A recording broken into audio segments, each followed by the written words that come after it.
Assalamualaikum warahmatullahi wabarakatuh. Selamat pagi, apa kabarnya hari ini adik-adik? Mudah-mudahan kita selalu dalam keadaan sehat walafiat ya.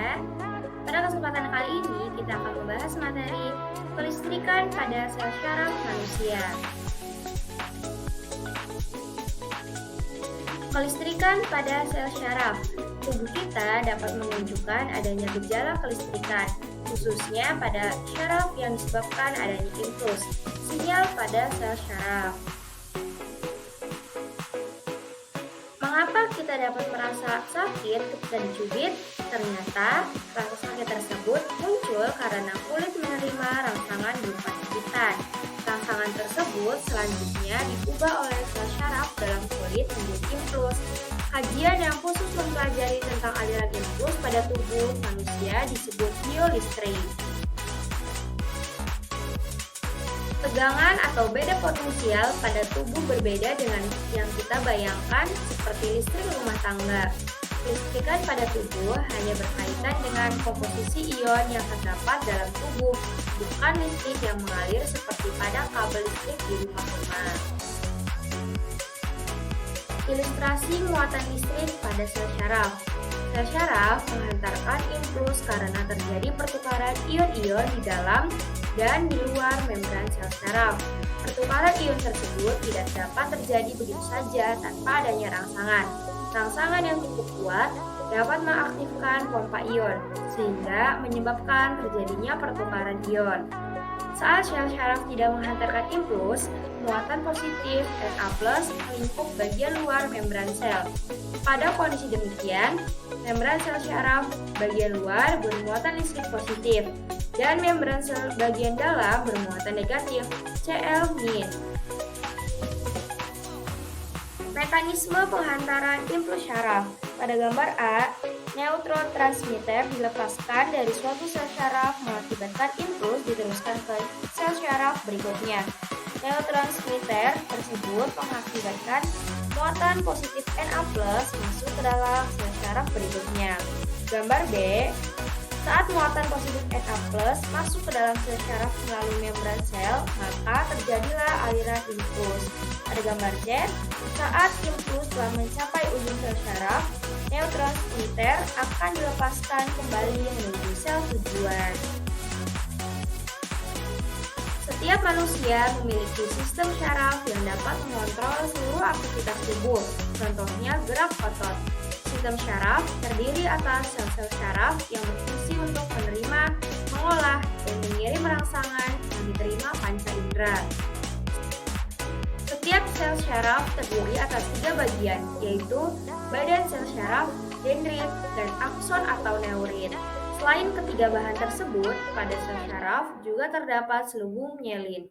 Berdasarkan ada dan tidaknya myelin, terdapat 2 macam neutron, yaitu neutron yang berselubung myelin dan neutron yang tidak berselubung myelin. Bagian sel syaraf manusia. Yang pertama ada dendrit. Penonjolan badan sel yang bercabang-cabang dan berbentuk seperti cabang pohon itu disebut dendrit. Dendrit berfungsi untuk menerima impuls dari sel lain yang meneruskan ke badan sel.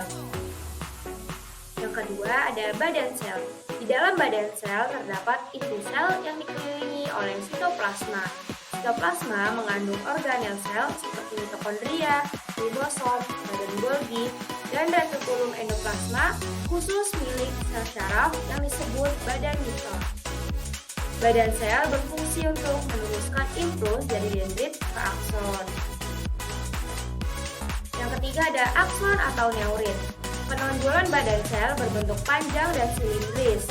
Setiap satu sel syaraf hanya memiliki satu akson. Ujung akhir akson disebut dengan terminal akson.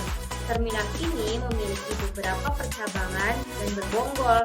Pada bonggol inilah akan dilepaskan neurotransmitter dan disebut sebagai bonggol sinaptik. Akson atau neurit berfungsi untuk meneruskan impuls dari badan sel syaraf ke sel syaraf lain atau ke sel otot atau ke sel kelenjar. Pada bonggol sinaptik terjadi proses synapsis, yaitu komunikasi antara sel syaraf satu dengan yang lain. atau sel syaraf dengan sel otot dan sel kelenjar menggunakan neurotransmitter. Yang keempat ada myelin. Selubung lemak berlapis-lapis dihasilkan oleh sel Schwann. Lapisan lemak myelin sulit ditembus oleh ion-ion yang keluar dan masuk membran sel syaraf pada bagian akson. Myelin berfungsi untuk mempercepat impuls syaraf dengan membantu terjadinya loncatan muatan. Yang kelima ada nodus Ranvier, daerah akson terbuka yang tidak diselubungi myelin. Nodus Ranvier berfungsi untuk tempat terjadinya tarik-menarik muatan listrik di membran sel syaraf. Berkas sel syaraf dan kabel listrik. Sel syaraf sering diibaratkan sebagai kabel listrik karena memiliki bentuk dan mekanisme kerja yang hampir sama. Setiap sel syaraf memiliki satu akson yang mendukung terjadinya perambatan atau hantaran arus listrik. Cairan tubuh. Selain akson, penghantar listrik lain di dalam tubuh makhluk hidup adalah cairan tubuh. Cairan tubuh dapat berupa darah, cairan jaringan, dan sitosol yang terdapat dalam sitoplasma sel. Pada sel syaraf terdapat isolator listrik, yaitu selubung myelin pada akson. Pergerakan impuls. Pada akson tidak berselubung myelin, hantaran arus listrik dapat terjadi sepanjang akson. Sedangkan pada akson berselubung myelin, beda potensial terjadi di daerah akson yang tidak diselubungi myelin atau di daerah yang disebut nodus Ranvier. Terima kasih telah menyaksikan video ini. Mudah-mudahan bermanfaat ya untuk adik-adik. Jangan lupa like, comment, and subscribe, dan jangan lupa nyalakan lonceng notifikasinya agar adik-adik tidak ketinggalan untuk materi-materi berikutnya. Wabillahi taufiq wal hidayah. Wassalamualaikum warahmatullahi wabarakatuh.